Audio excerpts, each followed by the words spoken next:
What's up, guys? It's the girl Antho. Welcome back to my channel. If you're new to my channel and you haven't subscribed us yet to join this family, don't be afraid to click that red button right down below. Turn on your notification bells, like this video, and just stay tuned for the video. Welcome, by the way. And if you are an old subscriber, thank you guys so much for being here. Thank you guys so much for tuning in and watching all of my videos. I think I need to take this time to appreciate you guys. I'm almost at 900 subscribers, so I would like to say a huge thank you to each and every one of you who have been supporting my videos, for those who have been sharing, for those who have been watching my videos and commenting. Thank you guys so much. It means a lot to me. So before we start, don't forget to like this video.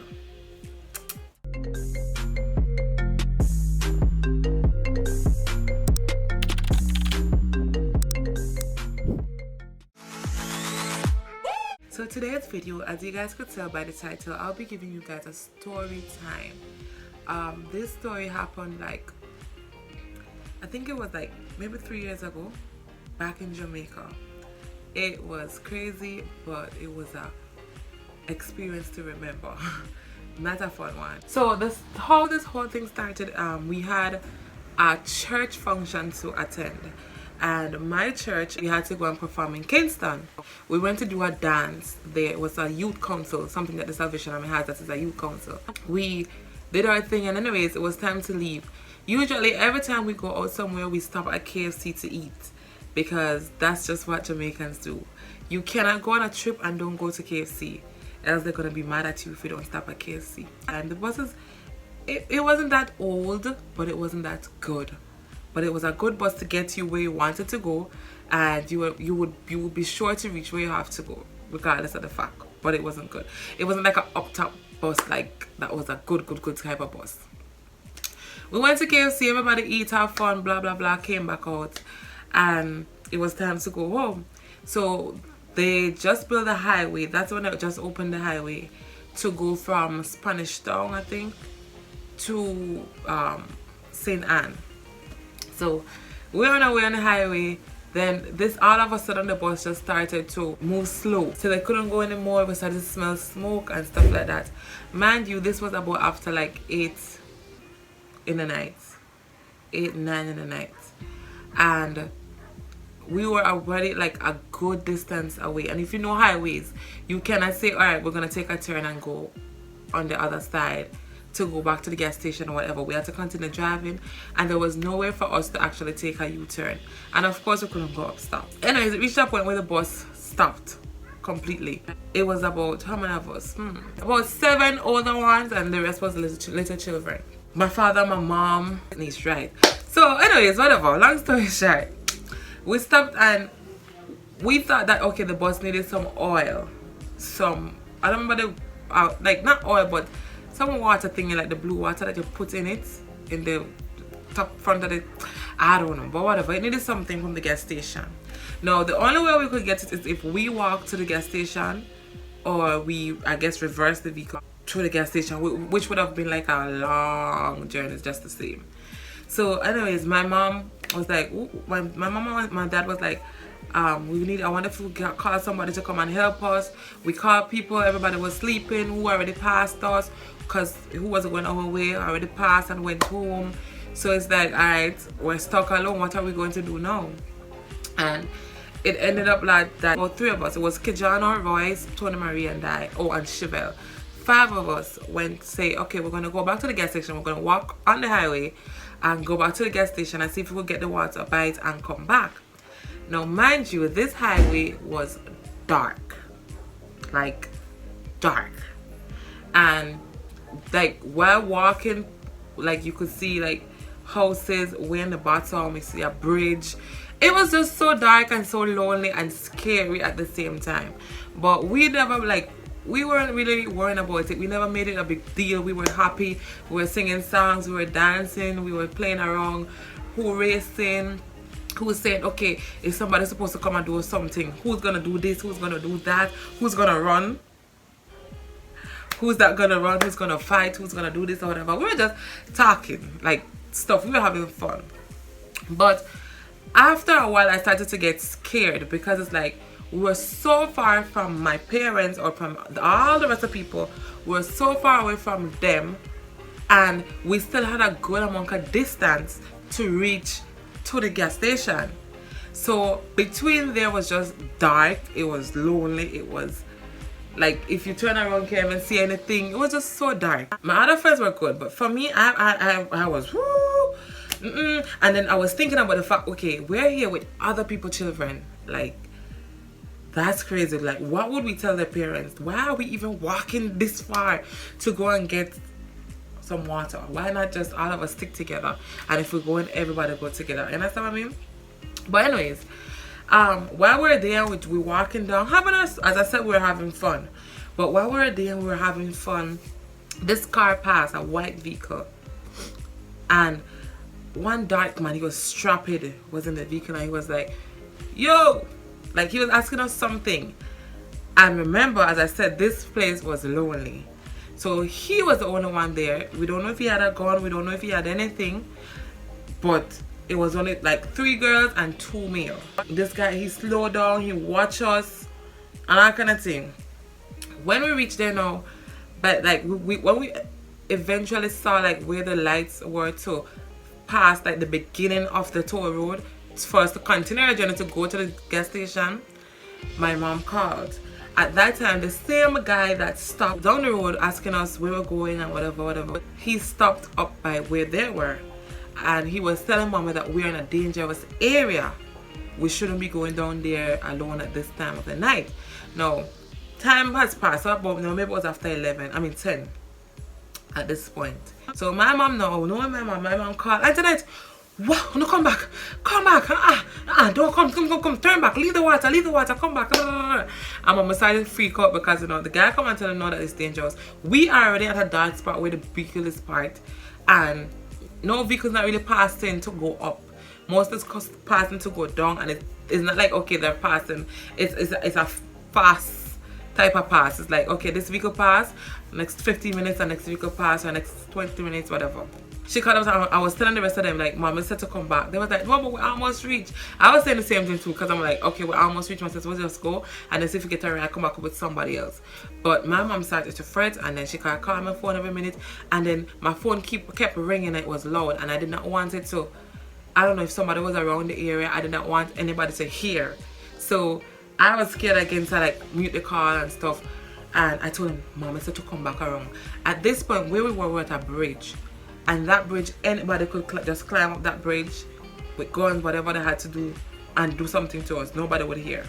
So we all went back up, and this time we started to run, go back up.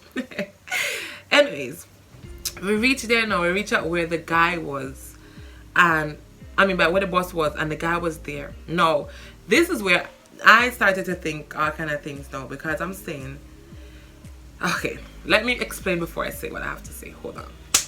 So the guy was there, and he was trying to fix the vehicle, as he claims. He was trying to see what was wrong with the vehicle. Now, this guy gave a suggestion, and the suggestion to me was rather stupid, because it was just not a suggestion that I would take up. I would say, or whatever, an offer. Sorry, give an offer that I would not take up. But so he was like, daddy drive his car, his vehicle, and he drives the bus. There wasn't a problem with that, because he was going to help us drive the bus. No problem.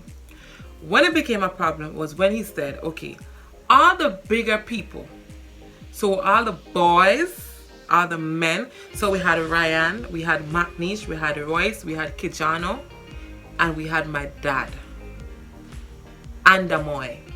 6 boys who I could say, all right, if anything happened, they could defend too, right? So he wanted those 6 boys or men to go into his vehicle, and then my mom, Chevelle, Tony Marie, 2 other girls, I don't remember the name, and myself. They wanted us with some other kids, like maybe 13, 12, whatever. They was young. Like if anything's supposed to happen, they couldn't even help us because they're so weak. So all those children plus one of the females go with him in our bus. Now remember, this highway is dark, and at some we have some little areas that maybe you could always go through to reach somewhere else or whatever. I don't know, but no, at this point everybody was frustrated because everybody wanted to go home, everybody's scared, everybody tired, so it was frustrating. No, my dad was okay with it. My dad was like, alright, let's do it, everybody go in. All the boys run gone in them guys' vehicle, and I'm looking at mommy and I was like, I don't trust that. I was the first person to say, I said, I don't trust that. Why you have to drive that vehicle? Why can't we come in the vehicle? Everybody come in the vehicle. Daddy drive his vehicle, and if you want some of the boys go with you, that's okay. But why daddy have to drive your vehicle and you drive only females, little children to be exact, plus us? I don't trust that. Then my mom started and she was like, that's true, I don't like this feeling at all. And the boys were with us was like, come on man, nothing gonna happen, let's go, I want to go home. Everybody want to go home, you know. At home we're going now. So everybody started to argue because everybody was upset because we saying that we don't want them to go with them, and then they saying they want to go home and whatever. But at that point everybody was frustrated because we wanted to go home. Daddy said the same thing, that it was like, listen, I want to go home, you know. And I was like, yes, I want to go home, but remember we have children dealing with, and at the end of the day, how are we? Because I'm going to be involved too, because my family who works for the Salvation Army, I'm in the Salvation Army with them, I'm going to feel that type of way too. So I'm like, at the end of the day, we are going to have to answer to each and every one of these people's parents. How are we going to do that? So after a while that it cooled down, he thought about it, but before that, me and my mom was like, we not going. So anyways, the man was like, what happened? Oh, what happened, man? Let we go. Not let we go. That's a Trinidad slang, whatever. Let's go and stuff for it. And I was like, nah, we don't trust that. So anyways, whenever I end up going, and I was like, me and my mom was like, we rather stick to what we have now. Let's give the bus some a break. Start it again and see if we could push it up the hill a little bit, and then continue the journey until we reach a gas station, try to get some water, try to get something that it needs, and then we continue our journey. Good. We went to the bus and we struggled with it. The bus was going slow. Them time the guy got upset too. But in my head I'm like, I'm not wondering, because he got a phone call as well. And he was like, he's on his way. But I don't know, in Jamaica you have to be scared, because you don't know what's gonna happen next. And especially when you're dealing with other people's children or other people in general, you have to be careful.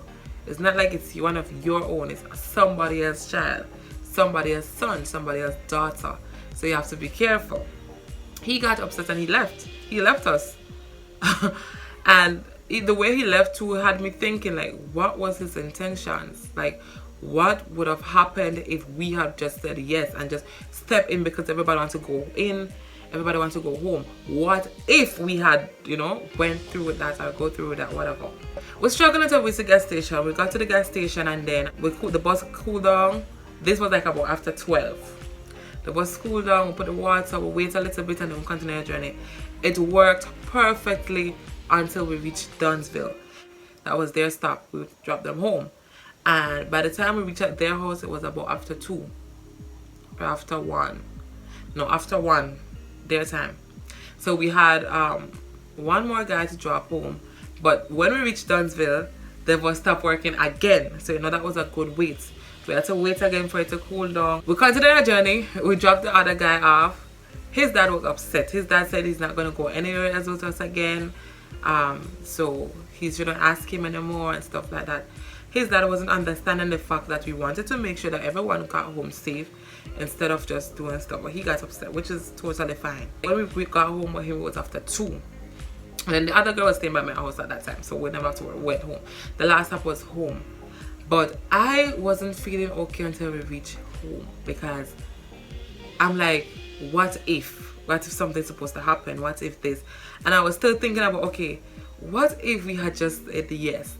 And this guy took all of us females. We had about 6-7 children who could not, and I'm talking about females, who could not do anything for themselves.